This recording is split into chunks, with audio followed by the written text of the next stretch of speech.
অনুরাগের ছোঁয়া ধারাবাহিকটির জনপ্রিয়তা কমতে থাকলেও হঠাৎ করে আবারও ধারাবাহিকটি টপে চলে আসে। কেননা সোনা আর রূপা বড় হয়ে যাওয়াতেই আবারও জনপ্রিয়তা ফিরে পায় ধারাবাহিকটি। এবার স্টার জলসা পরিবার অ্যাওয়ার্ডের বেশিরভাগ পুরস্কারগুলোই জিতে নেন এই ধারাবাহিকটি। চলে আসেন নাম্বার 1 নাটক হিসেবে। এবার স্টার জলসা পরিবার অ্যাওয়ার্ড 2025-এ প্রিয় বাবা অ্যাওয়ার্ডটি জিতে নেন সূর্য।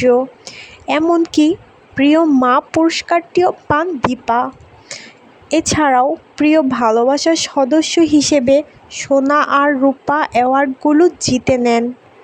তাছাড়াও আমাদের প্রিয় মিশকাও পান অ্যাওয়ার্ড। ধারাবাহিকটির জনপ্রিয়তা যদিও কমে গিয়েছিল, কিন্তু এবার পরিবার অ্যাওয়ার্ডে বেশিরভাগ পুরস্কারগুলোই জিতে নেন ধারাবাহিকটি। মানুষ নীতিকথা বলতে ভালোবাসে, মানতে নয়। ধন্যবাদ।